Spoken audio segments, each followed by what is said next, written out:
There's something called militant accelerationism, decentralized terror networks with the combined goal of inducing societal collapse, accelerating the collapse of Western society. They want to see the U.S. in flames. Accelerationism is like a parasite. They're very focused on infiltrating various communities of ideologies and trying to basically hone in on the most vulnerable person and try to provoke that person to violence. The kids don't have to know where to look because they're preyed on, they're found. These guys will actually go to communities where they know there's going to be young and impressionable kids. It really is spiritual warfare. Like, I don't say that lightly. How do you stop this? If parents are more aware of this happening, they can watch for the signs.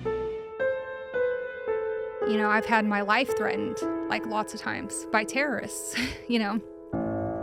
I had gotten a tip from this person named Jade Parker. This satanic group may be behind some mass shootings. They may have been those shadowy provocateurs that were kind of goading kids to commit mass violence.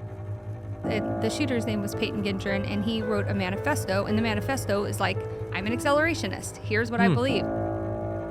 But these manifestos, they don't make it into the news cycle, right? They're going to focus on what kind of gun did he use? What kind of people did he target? When he was asked, like, what's your purpose? He said, the goal is to spread evil and murder and to basically corrupt the youth. We want to corrupt the youth of America. The biggest advantage to that would just be to destabilize our country. If you go all the way up to the top of the chain, I think that the people who are really masterminding this kind of stuff are foreign adversaries. They're people who want to see the U.S. collapse.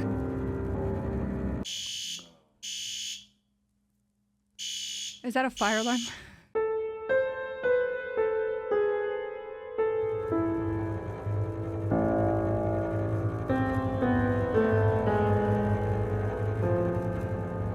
Let's go. Good morning, good afternoon, good evening, wherever in the world you are. Welcome to the Matt Kim podcast. And I have an interesting guest today. And I don't know if that's the right word. Interesting, fascinating, eye-opening, scary. Sometimes people in her world call her the crazy lady. Because this is a topic that needs to be talked about, but for some reason, people shy away from talking about. And I wonder why that is. Maybe it's too real. Maybe it has too much implication of how you live your lives and the involvement you should have in your children's lives. Maybe it is that people who decide what the conversation of the world is, they don't want you talking about it because they don't want you noticing. For whatever reason, when I first found BX on Twitter, BX on X, I just had to know more. Because being a father of a very young child, this type of stuff is, you have to know. So for anyone that's new here or whatever else, BX, welcome to the show. Thank you so much for having me, Matt. It is. So I'm just going to start right away because I kind of want to go in a chronological order because I think going chronologically maybe helps tell the story the best. Yeah. One of the topics that you talk a lot about, and that's kind of the basis for your research, is the idea of accelerationism. So can you at least tell us what accelerationism is? Yes. So it's not what a lot of people immediately assume it is. A lot of people's minds jump to the e-acceleration tech bro stuff. This is something that's called militant accelerationism. It's a specific type of accelerationism. And basically, it's a trend in terrorism where it emphasizes these leaderless movements and these decentralized terrorist networks to go and attack and cause chaos. And the end goal is to collapse the country, to collapse the United States. So they're trying to accelerate the collapse of the United States. And they do this by committing terror attacks, mass shootings, attacks on infrastructure, shooting up power substations, even things like infiltrating crowds and trying to provoke them to violence. Those are all things that accelerationists would condone doing. And so, yeah, it's definitely a really nuanced topic, but it's important to remember that what they rely on is the conflict and the division between the right and the left wing. And, they want to cause infighting. They want to make people fight. So if they can go, to a peaceful protest and provoke people, they're going to do that, right? Because it's going to make people mad. And the whole idea is to just divide our country and cause chaos and, hopefully kind of lead towards this societal collapse fantasy that they have. So that's not one. Is that a specific person? Is that a specific group that is orchestrating it? Or is it just kind of this mind virus type movement that has been created? And how organic is it? Accelerationism is like a parasite. It's a concept. Really, it's a set of strategies and tactics that can be used by anybody, really. It's just mostly been adopted by these leaderless terrorist networks. And so I think that it has spread kind of like a mind virus, right? Because it's really an advanced form of stochastic terrorism, where you think about, in this sense, we mean putting out propaganda and trying to infiltrate various different terrorism communities and trying to provoke those people towards violence. And so what's really happening is you have like a white nationalist network of people, right? They're white nationalists, but maybe they're not hurting anybody. Most of them aren't violent. They're just not white nationalists, right? You have these people who kind of infiltrate these movements, and they basically they're trying to provoke them to violence, and they know it's going to destroy this cell in the process because it's going to turn them into terrorists, right? It's going to, get all the law enforcement pressure on them and everything else. But they're very focused on infiltrating various communities of ideologies and trying to basically hone in on the most vulnerable person and try to provoke that person to violence. So they'll go into these movements and they'll try to find people who they can provoke and incite to go do something that will ultimately benefit accelerationist causes. So for people who aren't aware, and we'll link all of it on in the episode, you have started a docu-series, and I've watched up to part 4. And that's kind of how we got into this conversation because, wow, YouTube gives you a very hard time with these. I saw that your most recent one, which I just watched it last night, and there's nothing in there that says this has to be taken down. I think I know why YouTube removed it. So they've been good about my other 3 videos. And I should have known this, but it's been a long time since I've, posted on YouTube because I was permanently banned like a couple of years ago. And so now this channel is actually run by someone else. But, they gave him a reason, and it was, so if there's a mass shooting and the shooter live streams it with a GoPro, you can't include any part of that GoPro footage, even if it's just them in the car or them walking in somewhere, even if there's no violence whatsoever. I think that it's because that video is removed in like 30 minutes. So I think that YouTube just like instantly takes that down. So what I'm going to do when I get home is I'm going to remove those scenes and replace it with something else. We'll re-upload it and try that. So they don't want to promote that? Is that what it is? That's the idea. I think that it falls into this like violent or sensitive content policy. What's ironic though is how many of these actual terror networks have YouTube pages where they're doing way worse stuff, and we're reporting them all the time, and YouTube is super slow to remove it. So if they have an automated tool that's good enough to detect something like that within 30 minutes, you have to wonder why these like child abusers and these real nasty violent terrorists are able to, have their content up for so long. So it seems like they could be maybe utilizing that tool better. They could be more proactive if they chose to do so, but for some reason they are not. Yes, I hesitate to fault platforms for not removing everything all the time because it's tricky. They don't have enough staff to just full-time go to every single YouTube channel and look for dangerous content, but I think that their AI tools are definitely geared more towards maybe political agendas and hot button topics, right? Like if you talk about a certain virus, you're in big trouble, right? But they're applying their really advanced moderation tools that Google has, and they're focusing in on these things that really aren't as harmful as, for example, child predator networks that are abusing kids live, animal torture, the stuff that we find on YouTube that's like, maybe this should be a priority as opposed to, talking about COVID or whatever else.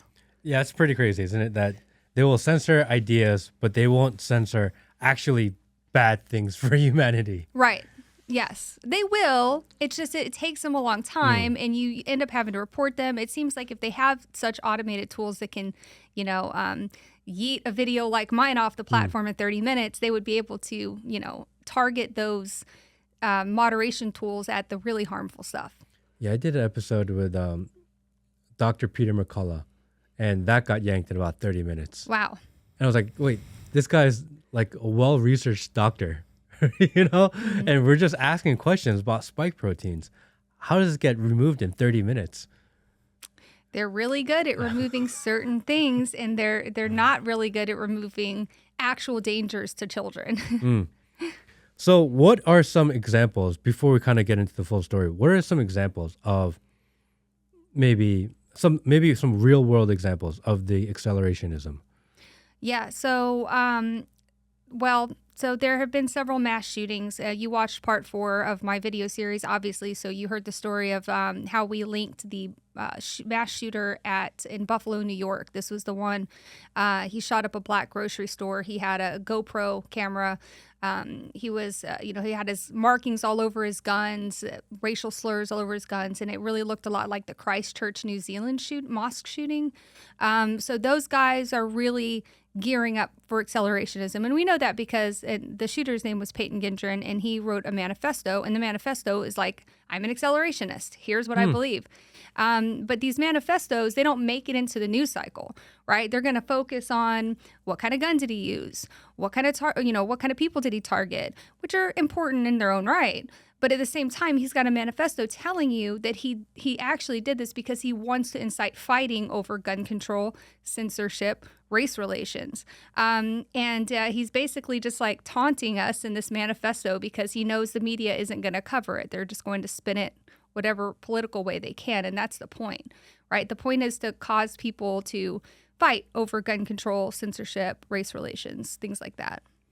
What do you think is the percentage of these mass shootings that are linked to maybe some of these subculture organizations versus really just the person acting out? It's a mixed bag. I'm not going to say that every mass shooting is based in accelerationism, although every mass shooting can be exploited towards an accelerationist cause, right? Like I've noticed that recently there's this 4chan kind of meme that goes around, which in the past, they'd put like the Sam Hyde meme and they'd be like, well, why did Sam Hyde do this again? And it was a joke, but people would fall for it every time and they'd release a picture of him as a shooter. And 4chan has a good laugh at it.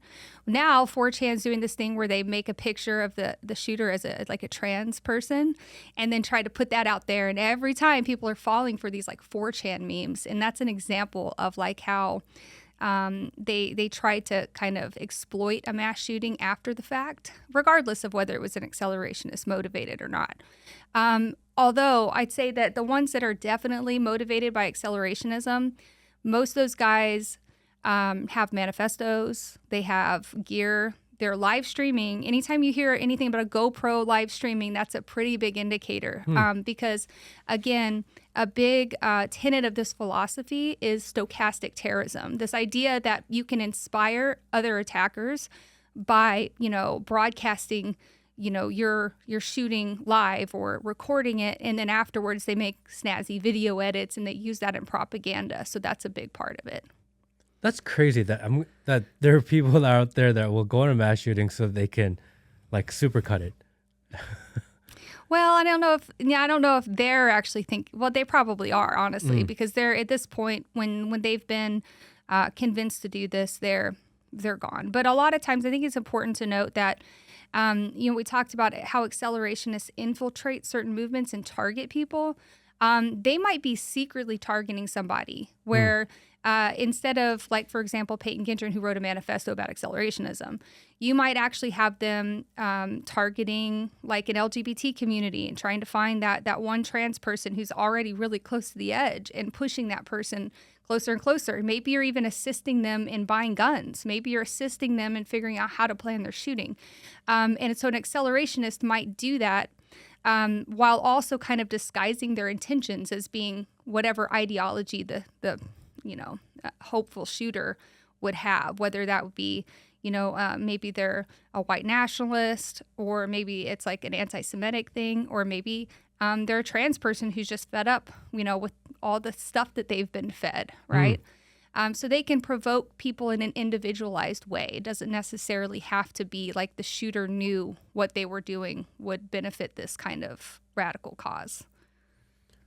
So when you started, what was the first kind of story that got you going? Because this is not your normal career. This is not something that I don't even get paid for this, man. Supporter work. You did not go to school for this. This is not something that I'm going to dedicate my life to. You just kind of became this investigative journalist that pulls on maybe the darkest threads of the internet. How did you get there?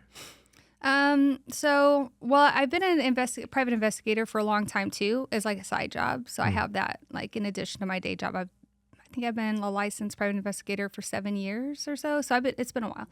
I started doing, I'm a ex-competitive shooter. And so I used to shoot guns, at a professional level. And I was a handgun instructor and a self-defense instructor that focused on women's self-defense for a really long time. But as I kind of started going onto the internet more and venturing around and like looking around and going, there's a lot of dangers online that we're not considering, right? Because I'm very good at helping people get their physical defense situated. But what about our online defense? You're teaching your kids how to avoid talking to strangers in white vans, right, on the street. But are we talking to our kids about avoiding those same strangers on the internet? And so my investigation started gearing more towards online defense and child advocacy and trying to protect our kids from these dangers, because not only are there pedophile networks and exploitation networks, but there's also people trying to groom your kid to be a mass shooter, as if we didn't already have enough to worry about, And so I kind of started down that path. And then I really started to research these mass shootings very, very deeply. And so if I guess for probably about the last 2.5, 3 years, I've been really deeply investigating this world of online harms, really dark online harms. And the first one that I watched you talk about started from Where's Jade? Mm-hmm. Which was the person that was responsible for the pipe bombs on January 6th. Well, she claimed to know who that person was, and then she went missing for a while. So in that video kind of explains how I got into all of this too, right? I was looking into these mass shootings and trying to figure out what was provoking these kids to go do it, because I was sure that there were shadowy provocateurs behind the scenes helping these kids plan. How do these kids get all these guns? How do they figure all this stuff out, right? Nothing could convince me after some of the things I'd seen that these were just lone wolf attacks where the kids are just completely self-radicalized doing all this on their own. I didn't believe it. And that's not what I'd seen. I had seen, for example, a shadowy provocateur who was talking to Peyton Gendron and giving him advice on what kind of guns to buy and where to buy them. And so these are the kind of things that I was like, okay, I want to look more at this, because if we're going to blame guns, if we're going to blame racism, if we're going to blame all of these things for mass shootings, shouldn't we be looking at the influences that these people are having, right? And what are the commonalities between all of these shooters? And what I started to notice was that all of these kids I say kids, but some of them are just young men, right? In their early 20s, but most of them are young. They're young, they're terminally online, right? Some of them are neurodivergent, autistic kind of, mentally ill. These are the type of people that are being targeted. Our most vulnerable youth are being targeted online by predators who want them to go commit a terror attack. And to me, it's really important that people understand that there's more to this mass shooting problem than just what the media is telling us, because the media hasn't been talking about this. They would never mention this stuff. And it's funny because about 2.5 years ago when I started talking about this, I was called crazy. I mean, I had people from all corners of the internet, big influencers coming and attacking me and mass reporting my YouTube and calling me like a conspiracy theorist. And what's funny is that now we're not only seeing like people come around, but like the news is reporting on it. The DOJ is putting it in their press releases. We've got counterterrorism communities that are picking it up and writing reports. So I wasn't crazy. I was just early. You know, people weren't ready to accept this yet, but I think they are now. They're starting to understand that there's a shadowy hand behind the scene that's, you know, influencing some of these kids.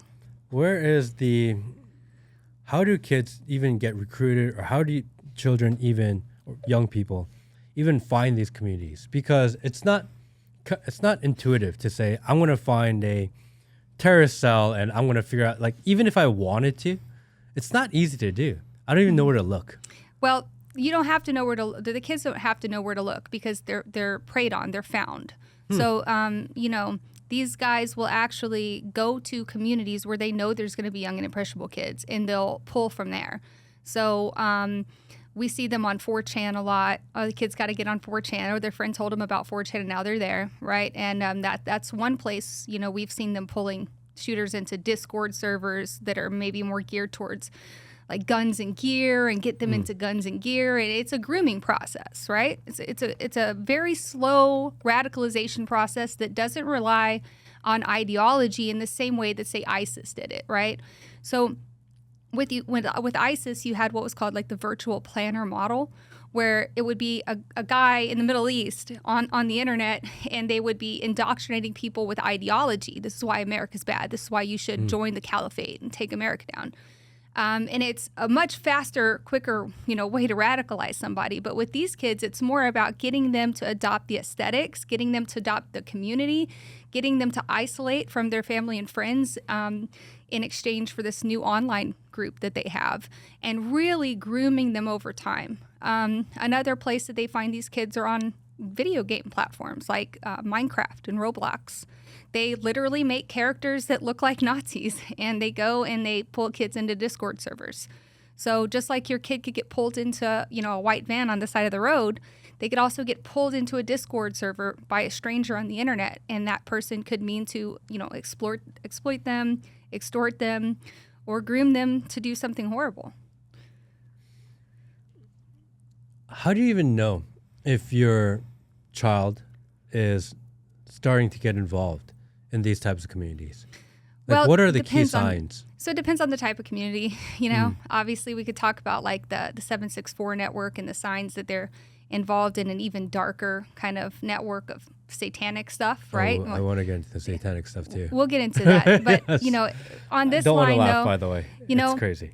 You know what's, you know, you have to laugh or you'll just cry. Like, it's so bad. But some of the signs I think would just really be, and this isn't just like me thinking this. This is coming from family members of some of the shooters who've spoken out about what happened. Because it's not like you get a lot of shooters that you do get some, but you don't.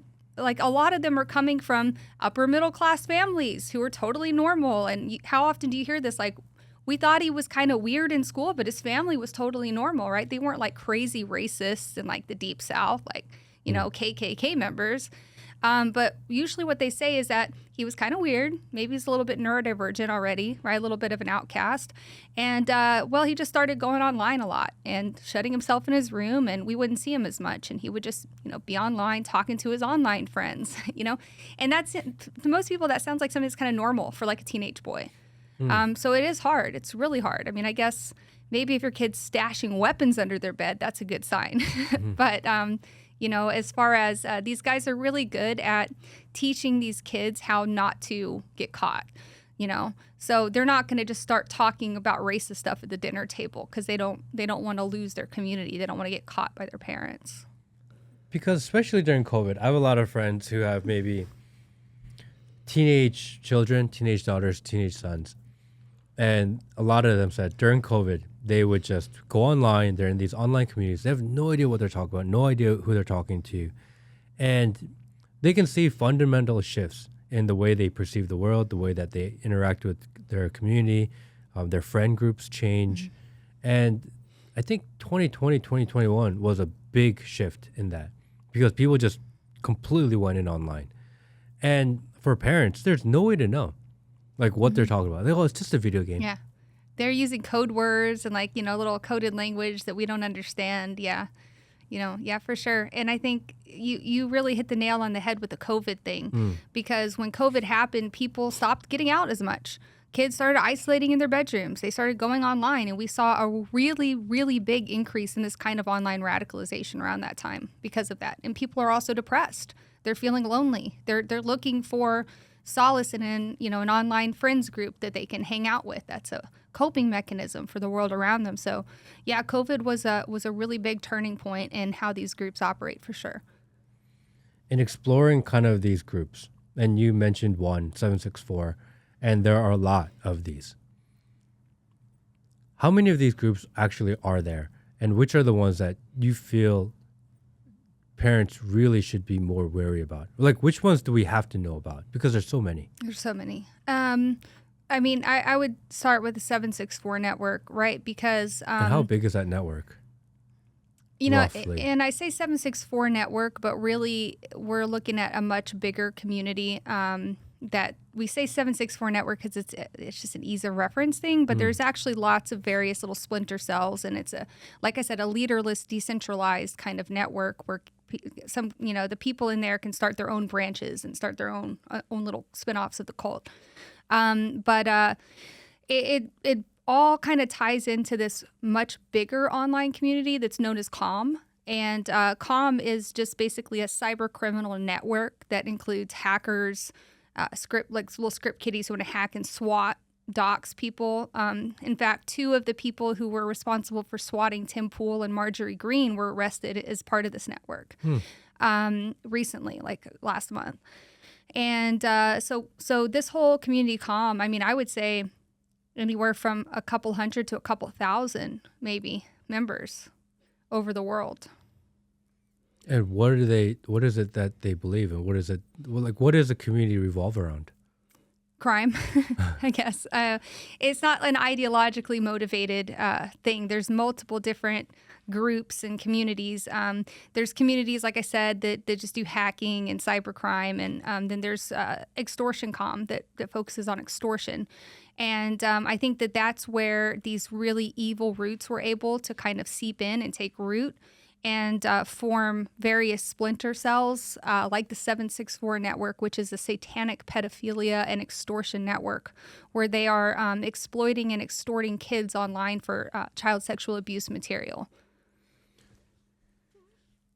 When you say extorting, like how do you extort children in that manner? What does that even mean? There was a really good example, not good's a bad word, but, there was a really clear example of this in a recent arrest of a person like related to one of these communities known as Reaper. He had a Discord server called, I think it was Purgatory. I might be wrong, but he had a Discord server.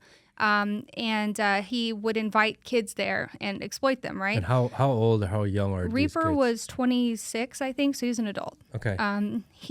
There was in the criminal complaint against him, there is a whole section that talks about what he did to his victim, who was a young girl, young teenager in her teens. He met her on Instagram. And he started messaging her and flirting with her and, giving her attention, which is what she's there for. She's a teenage girl. And he, at some point, she sent him a nude photo at his request, right? So then what it would look like is, hey, I've got this nude photo of you now. You have to send me more, or I'm going to send it to your entire family, all your friends. Everybody's going to see this nude photo of you if you don't keep sending me more. And so from there, they will continue to groom and exploit those kids for more and more egregious content.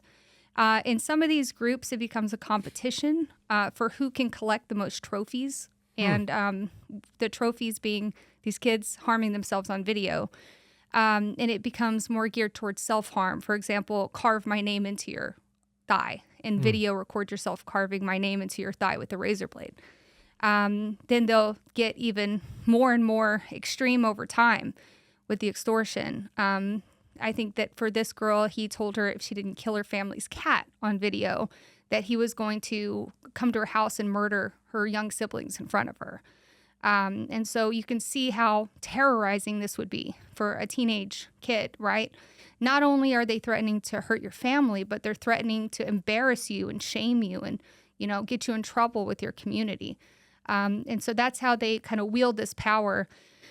And so the reason that I think this network of predators is more important than a lot of the other ones is because your kid has a risk of becoming a victim or becoming an abuser, right? Because a lot of these, while this guy was older, a lot of the people who are doing the abuse in these rings are younger. They're teenagers themselves doing this to other teenagers. And so it's just a really awful kind of thing that's just been metastasizing lately. But the hardest part of all of this is that you said they are leaderless. Then what is the driving force behind this? Because how do you stop something if there's no leader to stop? That's a good, and this is why it's so prolific and difficult to control.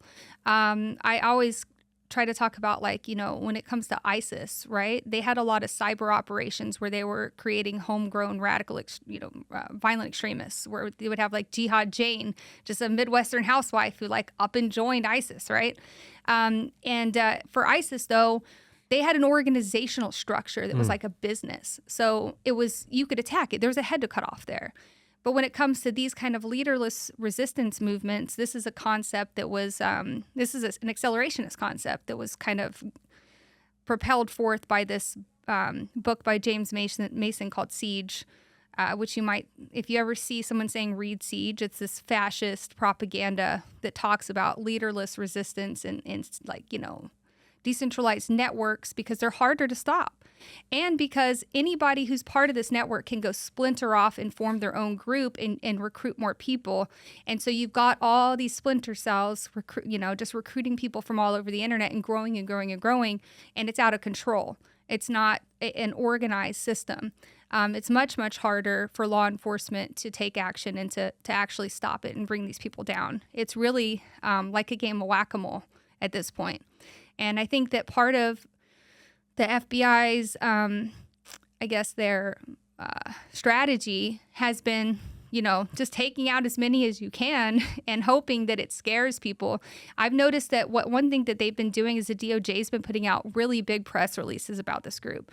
Every time there's an arrest, they're putting it in the news for the DOJ, which they don't do that for all of them. But, they're putting them out there, and there's a lot of articles about it, and there's a lot of chatter within their groups about people are getting arrested, and they're trying to scare them into stopping, I think. Do you think that scares people, or do you think that incentivizes them because it kind of gets them famous? Because it's like the same thing as them going around with GoPros on their head. Mm-hmm. It's like, hey, we made it. We're on the DOJ press release. Do you think it's helpful or hurtful? You got to really get into the mind. And again, I want to emphasize that there are adults in this network. There have been arrests of people as old as 47 who are abusing kids in this network. But I would say most of them are young. And especially when they're juveniles, they really have a sense of no one can stop me because I'm a juvenile kind of thing. No fear. They have no fear and of consequences. And so, we definitely do see a lot of people bragging about, I don't care if I get fed. They call it getting feted. I don't care if I get feted. That's just part of the game. I mean, they're a gang. This is basically a gang. And so, yeah, they're not scared, but at the same time, they don't want to have a bad day. They just don't realize it yet. Give them a couple months in jail, and then they'll probably be singing a different tune. I mean, they're essentially leaderless, decentralized online gangs, digital gangs. Yes. Which it sounds like impossible to catch them. Yeah, and because of their crimes are being committed online. I mean, you think about it, now you have a bunch of people who are collecting CSAM, child sexual abuse material. They're making animal torture videos. Some of the stuff's making its way to the dark web. At times, they have even successfully convinced kids to commit suicide on video for them. And then those videos, in addition to being their trophies, because that's my victim, I extorted that person into doing it, but those videos are also making their way onto live leaks into the dark web, where it becomes even more just sinister and prolific. How far deep have you been able to infiltrate? how far deep have you seen within kind of the network? What do you mean? Like how far? Into kind of the communities or the chats or whatever else. I mean, what have you actually physically seen? Basically a disorganized chat room of people goading each other on, bragging about who can extort people the best. And they're also extorting each other.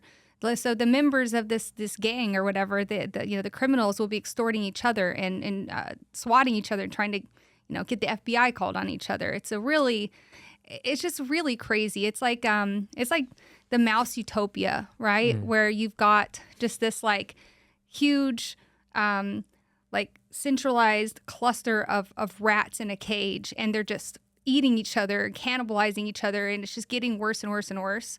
I see it getting worse and worse, but there have been a lot of high-profile arrests lately, starting with the Kyle Spitz arrest back in January. So kind of hoping that maybe the law enforcement pressure will keep it under control. Can you walk us through that Kyle Spitz arrest? What is that case? Yeah, so and this is kind of how I got into this. So I guess to back up, because you talked about going on in the timeline, right? Sorry, totally missed the timeline. No, it's okay. So I had been researching a satanic neo-Nazi accelerationist movement, which is a mouthful, right? It's a lot That is a crazy say. phase. I can't believe we're even having a conversation about satanic neo-Nazi accelerationist slash pedophile cults. So the Order of Nine Angles, and when I say, I want to be really clear, okay? Because people get kind of when you say like neo-Nazi or something, sometimes people are like, what does that even mean? Like, I mean, they praise Hitler and they want to restart where he left off by genociding ethnic groups. Okay, these people they're Nazis. Okay, more specifically, they're National Socialists. But I'm not here to appease them because they get mad at me when I go on these. But I always get angry messages from neo-Nazis. And they're watching. Yeah. Like, not all of us are pedophiles. Well, I know. That's true. It's true. Yeah, it is. But also you're a Nazi and I don't really care. Okay.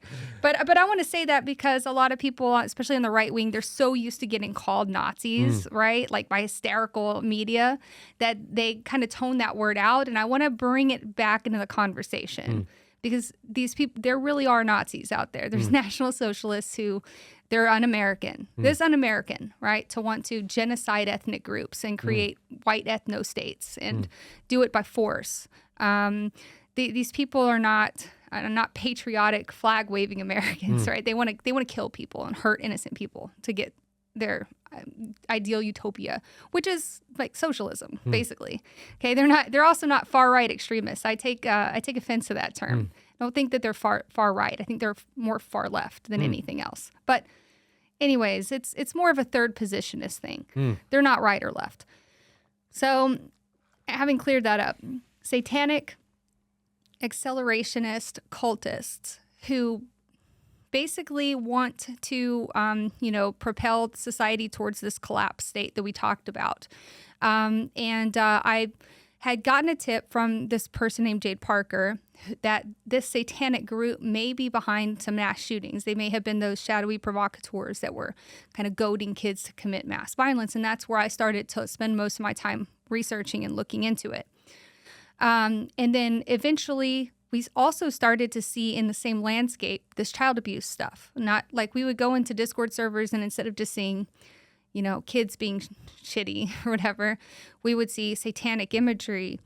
We would see child abuse material, animal abuse material, awful, awful stuff. In game servers. Discord servers, not always game servers, but, we were... Basically, people would send us stuff and be like, hey, I found this Discord server and it's awful. And we're like, okay, we'll go in there. It's awful in there, right? But we started to see a pickup in this really jarring and traumatic kind of content being shared, right? Really jarring content. And so then in September of 2023, the FBI released a press release for the first time about 764 and their related groups. They go by lots of names, 764, Harm Nation, Leak Society, and then there's all of these numbers, 6996 and various splinter factions. And the FBI started warning about these satanic accelerationist networks that were abusing and extorting kids. And that's when there was an article that came out that linked it to Order of Nine Angles, the same satanic cult. So this was our first like aha moment where like, oh, okay, what we're seeing is like honestly kind of a transformation of the landscape into something really, really evil. Like beyond most people's ability to comprehend evil, like the worst things that you can imagine are going on here. What does that even mean? What's beyond evil? Trying to convince kids to commit suicide on camera. I mean, trying to convince them to go on mass shootings and kill their classmates. I mean, just like, it's kind of like, I feel like a lot of people focus on for example, a mass shooting, right? They're focusing on that mass shooter's the most evil thing. Like, that's the face of evil. It's the most evil person imaginable. And like, maybe, but like, I honestly think the person who's behind them trying to manipulate them into doing it is more evil than most people can comprehend. Do you know what I mean? Yeah.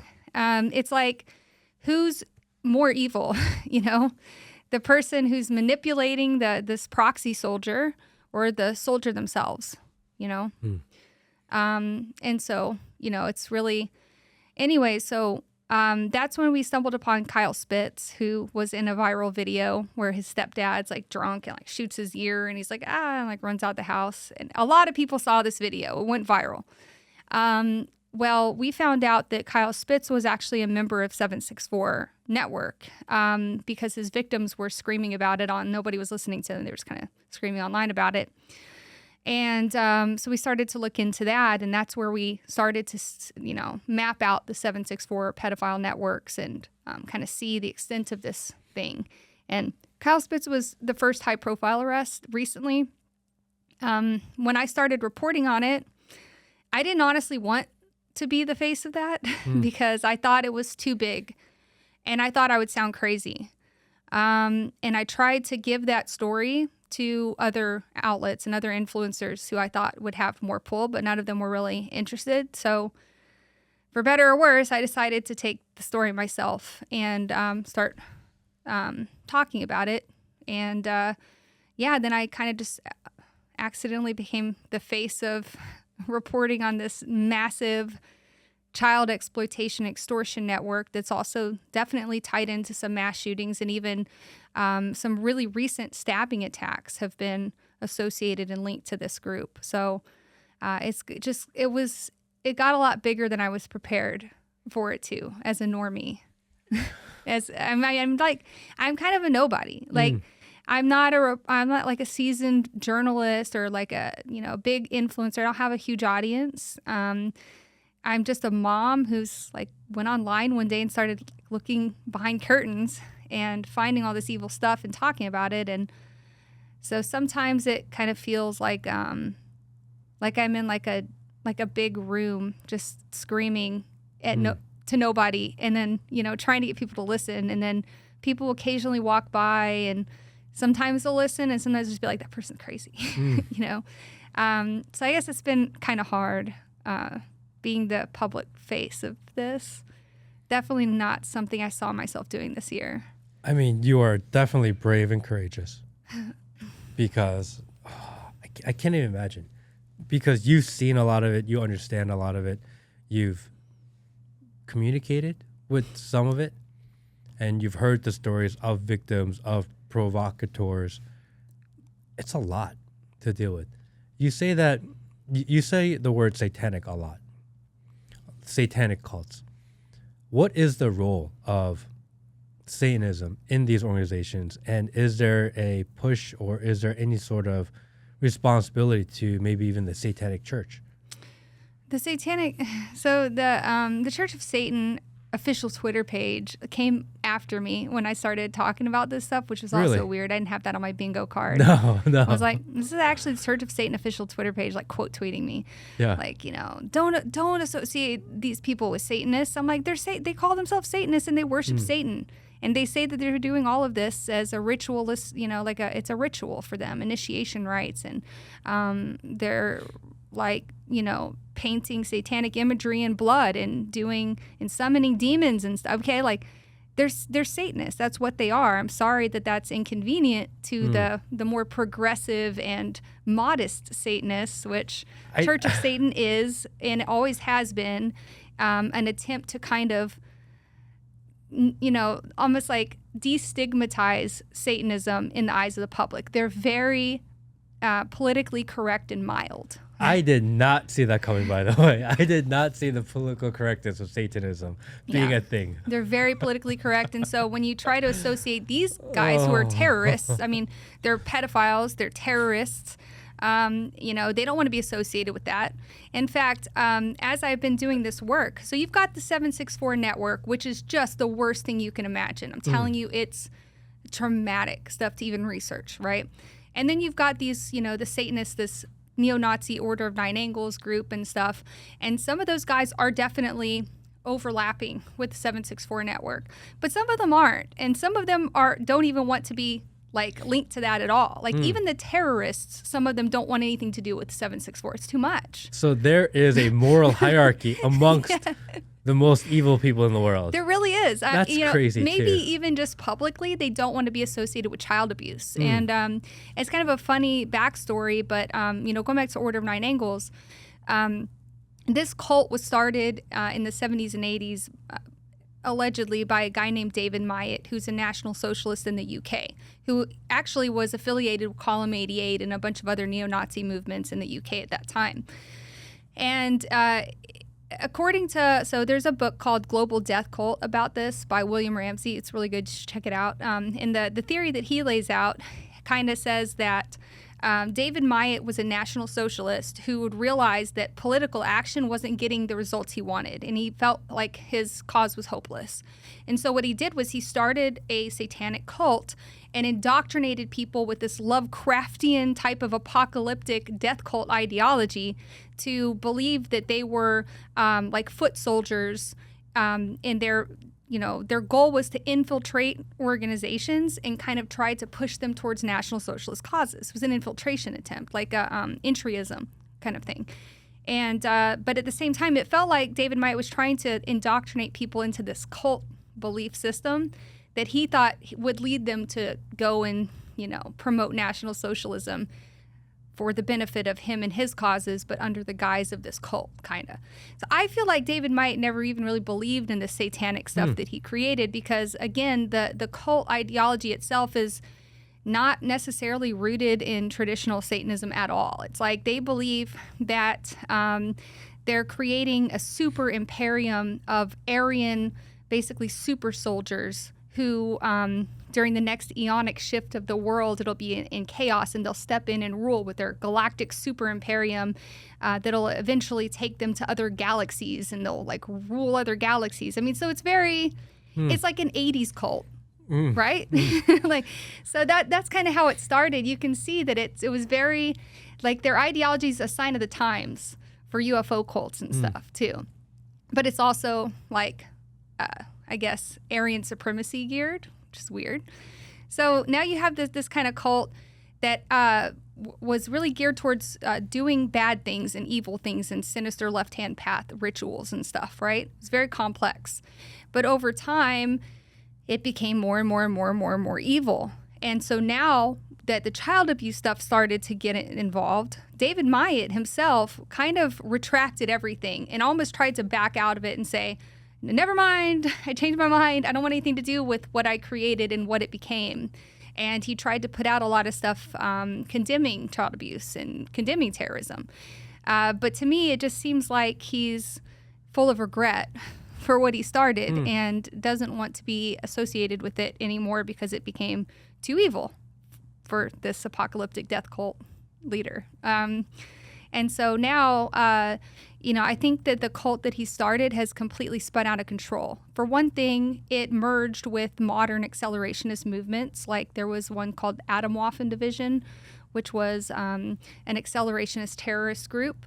That one kind of merged with Order of Nine Angles ideology and became one of our first real satanic neo-Nazi terror groups in the U.S. that was, dangerous.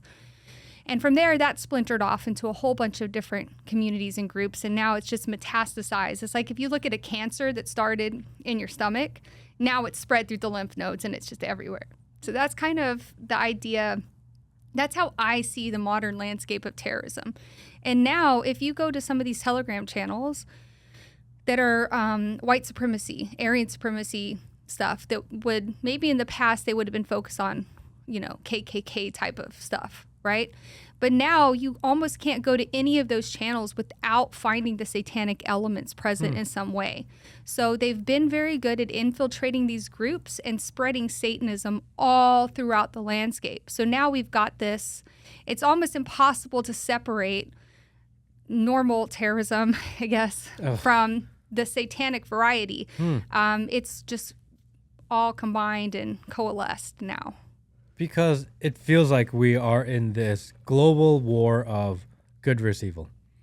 And what you're saying is that on the side of evil, the Satanists have infiltrated and are accelerating the acceleration of their movement. Is that a good... Yeah. Yeah, a lot of these people, and it makes sense psychologically, right? You put yourself in the position of a bored white kid online, bored, teenager online who's on 4chan and finds these, white supremacy networks or, whatever, neo-fascist networks. And they're edgy. They like edgy stuff. Ooh, Satanism, that's cool. Okay, I like that, So it's a very edgy subculture.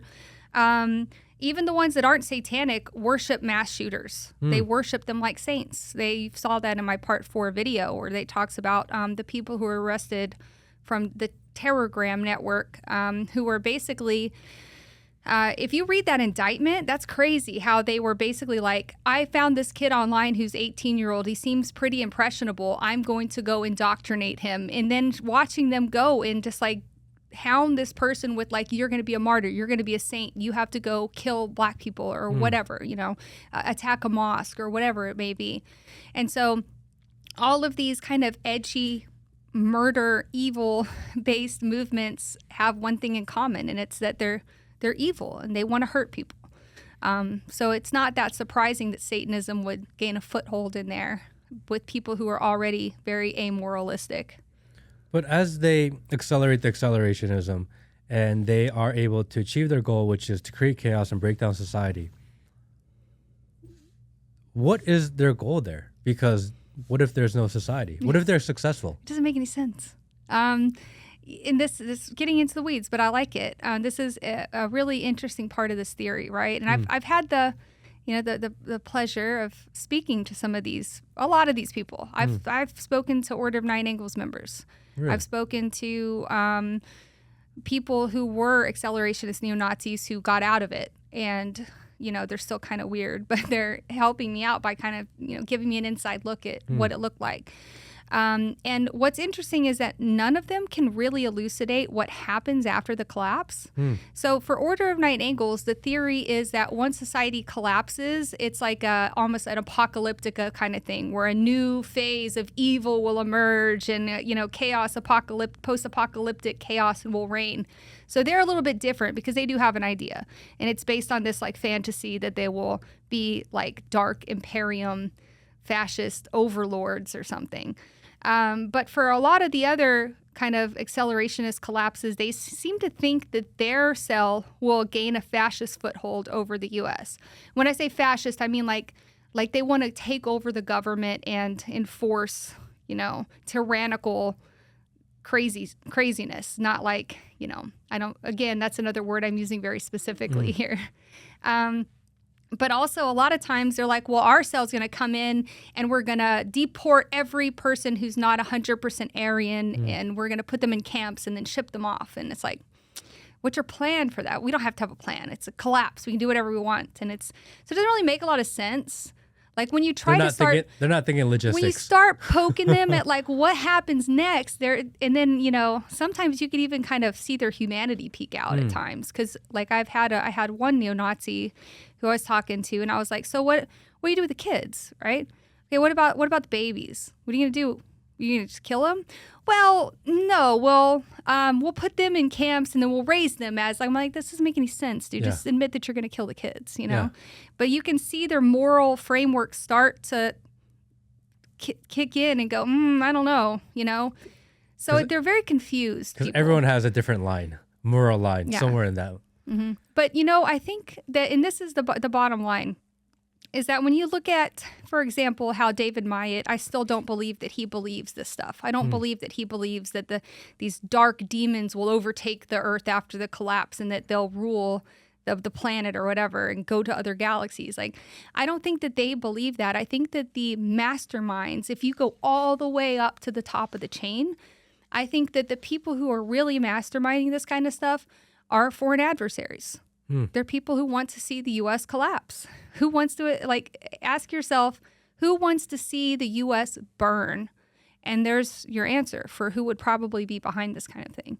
Because even if it's decentralized and loosely connected, you still need someone to fund it. Not necessarily, because, you know, they're doing this over the internet with just their webcams, right? So I've talked to, or not me personally, but I've seen conversations with some of these bigger foreign figures, like this guy. If you watch part 3 of my docuseries, we talk about a guy named Butcher from Eastern Europe who was trying to solicit a mass casualty attack on New York, where he was trying to get somebody to hand out rice and laced candy to racial minority children in New York, like sick stuff. And this guy, when he was asked, like, what's your purpose for getting into this 764 network and trying to recruit kids and do all of this? And he said, the goal is to spread evil and murder and to basically corrupt the youth. We want to corrupt the youth of America. And that stuck with me, because what better way to attack our country than to subvert and corrupt our youth? One thing that I think doesn't get talked about enough is this cycle of trauma. So even the victims of these networks are much more likely to become abusers themselves, right? Sometimes they're extorted into abusing other kids. Sometimes they just feel like they like it because they're getting validated, but they're also victims themselves. And so not only do we have victims, but we have abusers, and we have these dark forces basically just trying to hurt our kids and, instill them with evil and corruption. It's pretty sick. I mean, in the Bible, they talk about the period of tribulation before the second coming of Jesus. And they call that 7 years. That's where Christians will be persecuted. It's where chaos will erupt in the world. Do you think on the same side, they're trying to get into that period faster? Because I think both sides agree that this period will exist. It's a matter of what happens afterwards. That's the divide, right? Between the light side and the dark side. But are they trying to get into this period of complete chaos faster? Do you think it is spiritually and religious motive? Yep, absolutely, I do. I think that for some people it is a spiritual motive, especially these people who are really in dark, really do believe this Order of Nine Angles kind of ideology that after the collapse that evil will reign and they're going to be the leaders of this evil movement. So yeah, I mean, I do think it is, it really is spiritual warfare. Like, I don't say that lightly. We're dealing with people whose main goal is to corrupt and traumatize our kids. And there's a lot of benefits to that, but I think that ultimately the biggest advantage to that would just be to destabilize our country. It's a good way to destabilize our country, right? But as people become aware of this, as government starts getting involved, as DOJ starts getting involved, you would think that there's some sort of crackdown. You would hope that there is. On the flip side of that, we are getting into an age of AI, artificial intelligence. We will be in a place in maybe 5 years where online you can't tell the difference between a human and artificial intelligence. Yeah. Meaning that these people are going to be able to take these ideas and amplify it by 1,000,000x. Yep. And the people that are pushing these ideas, you're never going to catch them because everyone's a bot. And you can't distinguish between human and artificial intelligence. Yeah. Where does that lead? How do you stop this? Well, I mean, I think that there's already a lot of AI bots out there that are maybe pushing kids into these places. that might be a little bit more of a conspiracy theory for now, but I do believe that those already exist. And I've been told by credible sources that they do exist already, bots that try to radicalize our kids. I think that and so this is where I talk about resilience, right? So yes, we could keep trying to cut the head off of this Hydra. And we should. We have to keep pressure on it, right? And we have to keep making an example out of these people who think they can groom our kids to commit terror acts. And they think they can get away with it because they're not the ones that are actually pulling the trigger. We need to keep making examples out of those people, for sure. However, I want to talk about resilience and community resilience and taking care of our kids and teaching our kids. And, if we can get more parents to listen and to be aware of the dangers that their kids face, and we can talk to our kids about it, just like we talk to our kids about stranger danger, right?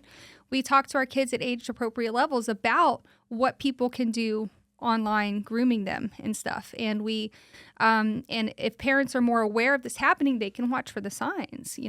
We can protect our kids. That's really our best line of defense, is protecting our kids and teaching them to have good values and teaching them how to avoid these online harms. To me, that's what's being overlooked, because at the DOJ, FBI level, they're already all over this. Like, they're already making arrests. I think there's been over 30 arrests already related to this network. So they're doing it. They're doing their job, but their job isn't to teach you how to protect your kids. And I think that our government maybe should even consider putting out PSAs. I mean, how much would that really cost? Like, how many resources would that really take to warn people about, these harms and talk about them? And I think what's especially been difficult for me, like the hardest part of all of this, is seeing all of this stuff and having people think I'm crazy because I think that in a lot of ways they could even see the proof of it and still bury their head in the sand because it's horrible. They don't want to believe it. They'd rather just pretend that didn't exist or pretend that would never happen to them or their family. But, it could happen. And so I've never really been the right face for this, like I'm not, I don't know if I've really been effective or whatever. But I've really just been continuing to be loud and try to get people's attention and get parents to understand that they're the number one line of defense, and that we can gather together as a nation, right, left, it doesn't matter, to protect our kids from these people who want to harm them. I think it's completely bipartisan issue that we should all agree on. Yeah, there are a couple issues throughout the country that I feel like shouldn't matter which side, that should be bipartisan, shouldn't matter which side you're on.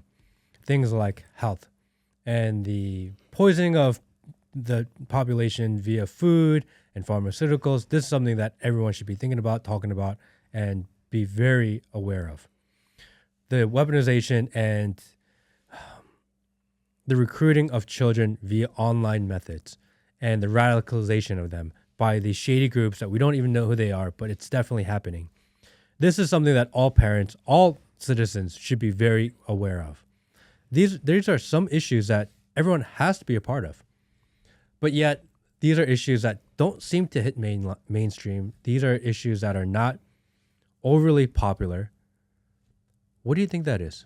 Well, I mean, for one thing, you can't say mass shooting or pedophilia or child exploitation on platforms like X without getting throttled. And I've had a big problem with that because you know how people always putting the asterisks in there? They're like, it's a mass SH blank blank TING because they're afraid they don't want to disturb the algorithm.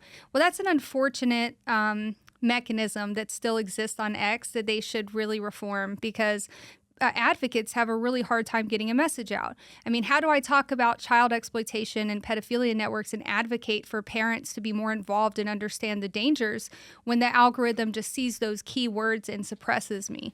So I've dealt with that a whole lot. I've dealt with YouTube removing videos because, of the content is too disturbing.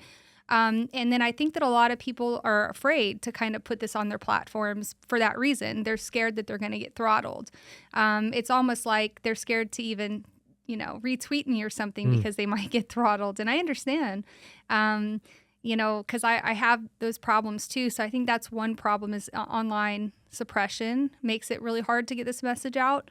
And the other thing is just getting people to warm up to this idea of the satanic extortion elements and the occultism and stuff is, we went through decades of satanic panic, right? Where people don't want to believe that stuff exists either because they think it's a conspiracy theory or they're just too afraid to admit it.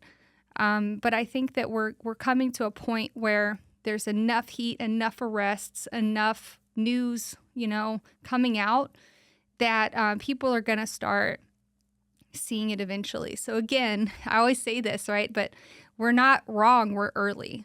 We're early on this. And it's not like I'm just going to sit back and wait for everything to unfold and I'll be vindicated eventually. I want to keep talking about it because the more we talk about it, the more kids we save. Kids are falling victim to this network all the time.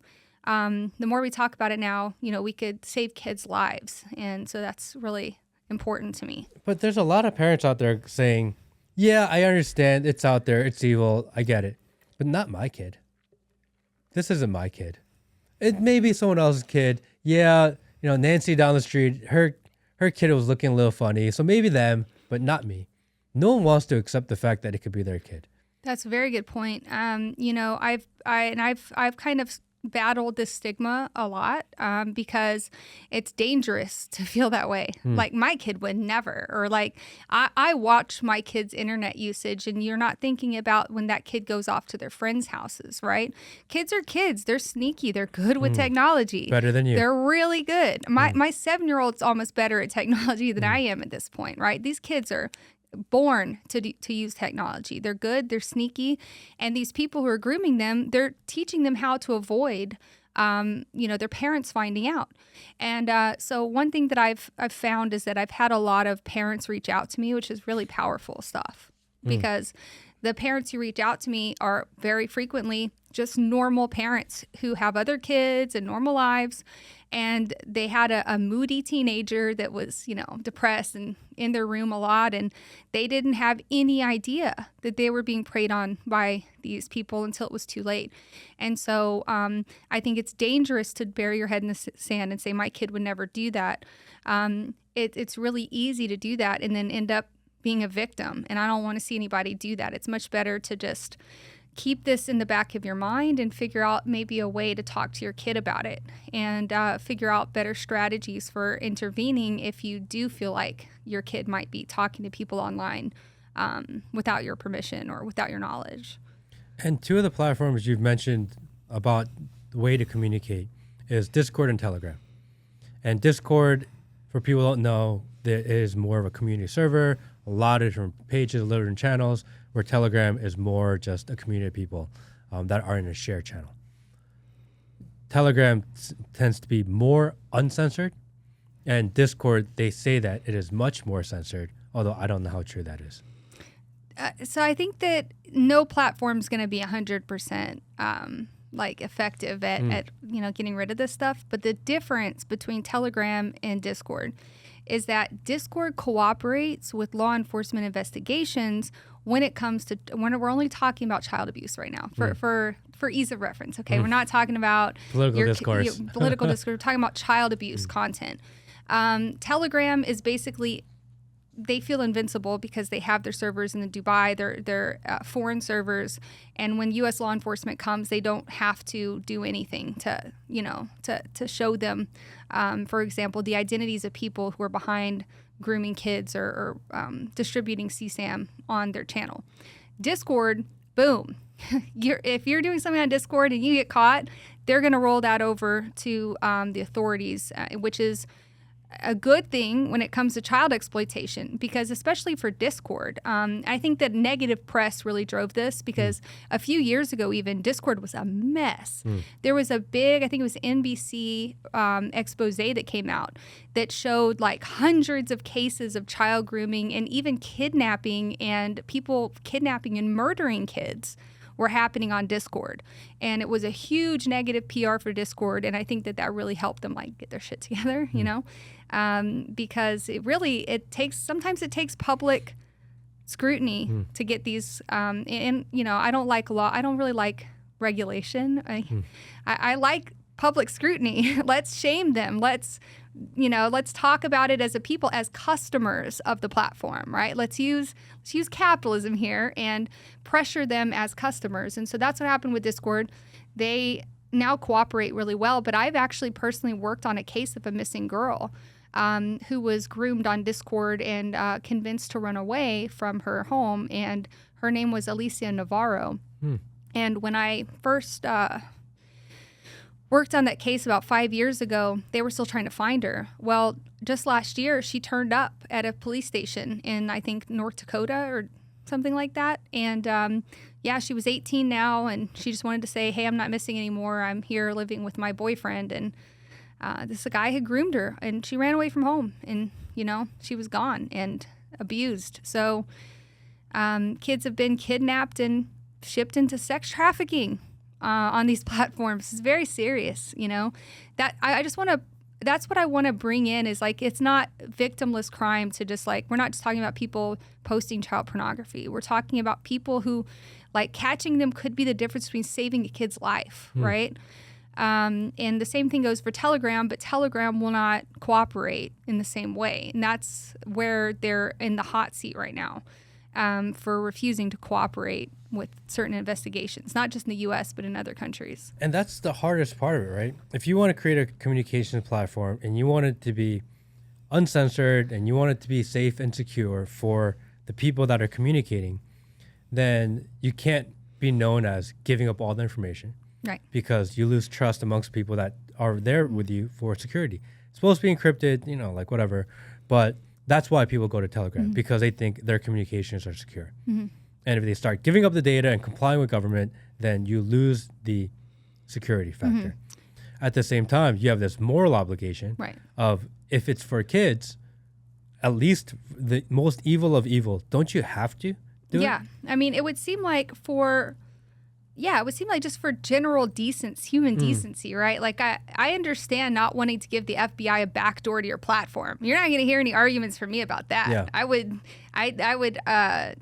never advocate for a platform to do something like that.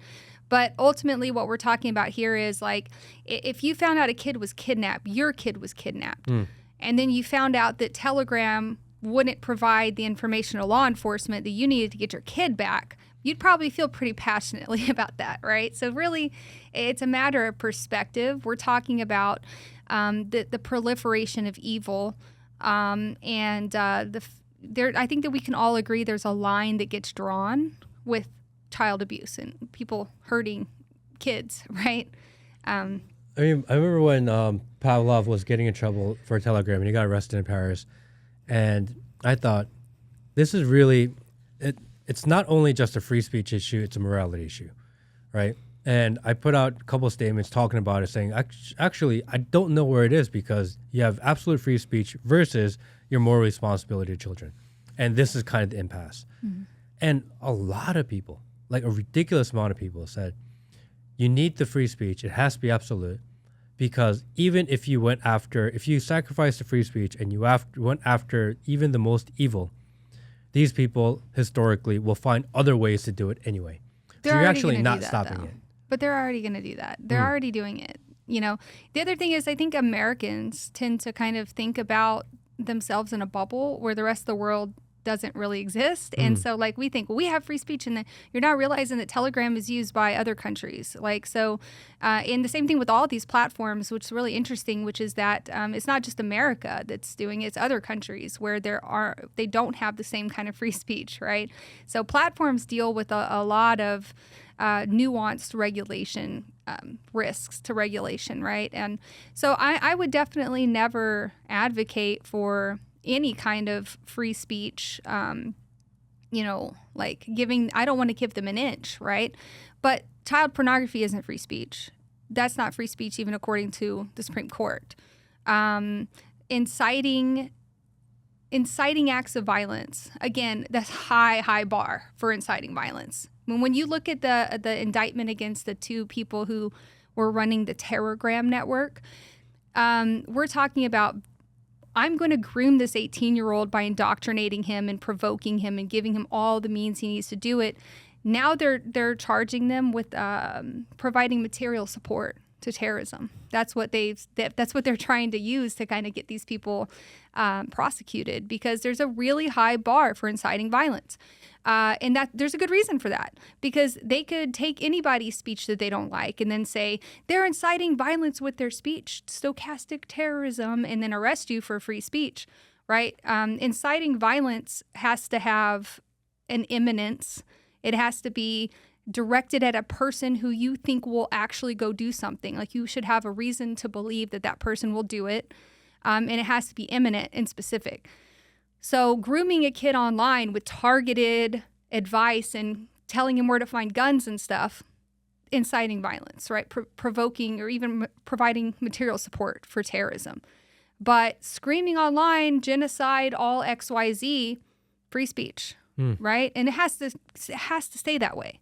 Even if we hate what people are saying, even if we're disgusted by their speech, the line gets drawn at child pornography, not free speech. And even child grooming, technically, a lot of that stuff is kind of a gray area when you talk about sexualizing a kid or trying to convince them their parents don't love them so they can run away with you. You're leading up to a crime, but still not technically a crime until you commit a real world crime, right? So the free speech issue is a tricky one. We don't want to give them an inch because they'll take a mile. They're already working around that, and we already have other countries too that come into play. But ultimately, when it comes to extorting kids and distributing and soliciting child pornography and stuff, those are already crimes. Those are crimes. It's not free speech. And so it seems like at least we should all agree that people who are committing those crimes against kids should be caught, right? But doesn't that require a certain level of surveillance? Meaning, how do you know if you're going past the bar of what's socially acceptable or what's legally acceptable if you're not sitting there actively monitoring? So tips come in, right? So I'll kind of give you like just the behind the scenes of what I've seen, having submitted cyber tips on some of these egregious child predators, and ultimately they got arrested and was great. So what will happen is if a tip comes in and it's credible, usually goes to like the cyber tips or a watchdog agency like National Center for Missing and Exploited Children, and they'll decide if there's a high enough bar to be met, and then they can get a warrant for the person's data. And so they'll submit an electronic data request, an EDR, to one of these platforms and say, I want this user's information, like their their IP address, their telephone, whatever, email, and then they'll try to find them that way. And that's how they find most of these people online, is by submitting these requests to platforms for this person's information. However, I still believe there should be a high bar for giving that information to the law enforcement. Not only because law enforcement should have, they should have probable cause that's like seen by a judge, right, in order to get that warrant. But a lot of times they do warrantless, which I'm not really okay with, unless it's like, I'm going to go on a mass shooting right now and I'm live streaming myself shooting. Yeah, they need to find that person right now. But for the most part, they still have to get warrants. I'm not a big fan of warrantless data requests, but most platforms do give that information up pretty easily anyways. I read recently that X complies with something like 98% of government requests, which is not what I thought. Well, which is double what they did under the previous regime. So when we talked about CALM, this community of cyber criminals and hackers and stuff, one way that they're getting information on people on how to SWAT them, right? Like, I want to SWAT this person here, and I'm going to try to figure out where they live first, right? These hackers have figured out ways to spoof government emails and get these EDR requests sent into Twitter. And Twitter's been handing over, or X, whatever, has been handing over your data to criminals who then use it to SWAT you. And so it's actually really there's a really good article by a guy named Krebs on security who did a big thing about this, saying that they're spoofing government emails to get Twitter to hand you the person's data, and then yeah, you can go and SWAT that person or extort them or ride by their house and shoot up their house for all you know. This is a cyber criminal network. And the double-edged sword here is that they have these systems in place to prevent mass violence and shooting and stuff. And most platforms will just hand it over if they see a viable email from a government agency. And there's really no way for them to tell that they're spoofed. So it's a mess. I mean, I've been thinking about this a lot lately. As everything goes more digital, every interaction is online. We don't know if we're dealing with a human or AI or a bot or whatever it is. Within 5 years, we will not be able to distinguish at all. And then it runs into this problem. Well, okay, we're going to need something called proof of human. Yeah. How do we know that the person we're interacting with or the person that's emailing me or the person I'm talking to even on the phone or a video call is a human? Mm-hmm. And then now we got to start marking humans. I mean, I don't know if you followed me long enough to see all the people who claim I'm AI constantly. Like, you have an AI generated PFP. Oh, all your videos are AI. I'm like, you could just watch me talk on a podcast. Yeah. Like, we're not that advanced yet. She is very real. She's right I'm here. not AI. Here I am. So yeah, it became an inside joke with my community because of how many times I've been accused of being AI. But yeah, it's funny because we always think of like, oh, there's going to be a point where we can't tell anymore. I'd argue we're already past that point. If we're already questioning our fellow man, like, if we're questioning, is this a bot or not? It's past the point now. We've reached the point where we're confused. We don't know how to distinguish. Now, on a more technical scale, we could still distinguish, right? But between me and you, we don't know if the person we're arguing with online is a bot or not. I'm sure both of us have probably argued with a bot more than once and not even realize it. Probably feel really dumb afterwards. I know. Well, that's what I always ask myself, like, is this real? Is this real or could this be a bot interaction, You said community. How big of a community is kind of rallying behind you? What's the movement been like? And what's that process been like, becoming the figurehead of anti-Satanist, accelerationist, neo-Nazism? I didn't see this like happening to me. I never really wanted to be like a big figure, like, I've never really tried to grow my brand or anything like that. Like, I'm just a mom. I've got a job. Like, it's not something that's been high on my priority list. But, again, I realized that I was alone in this back in January, and I decided to keep trying because I wanted people to know, and I was hoping people would just start to listen and start to believe what I was saying. But definitely, I've been through a lot of points where I wondered, like, how long I could keep it up because, it is very isolating work. I mean, you're in these communities watching horrible things happen to kids. And, I've had my life threatened like lots of times by terrorists, sorry, but, it's scary. I've had, a lot of really scary moments and I've seen a lot of traumatic stuff. And sometimes when I try to relay that to the public, I'm like, of course I sound crazy. I probably sound hysterical. But I think that I'm handling this just as good or maybe slightly better than like the average person would if they stumbled into this community and saw what I've seen and tried to come back and tell the world about it. It's a really, really heavy burden to bear. And I've been attacked and I've been ridiculed. And I don't have a huge support network. So yeah, it's definitely been rough, but I'm just doing the best I can, I guess. But what happens if you stop? There's no one else doing it. That's like the scariest part of it all, is that there's no one else out there that's kind of championing this cause because it's dangerous, it is difficult, it is dark, and you have to deal with the darkest parts of the internet and the darkest people on the internet. No one else wants to do it. Yeah, and there are people who've been working on this and reporting on this and doing it in a very professional, journalistic way. And I try to give them support and traction as often as I can because I talk with most of the other more respected journalists in the field too, right?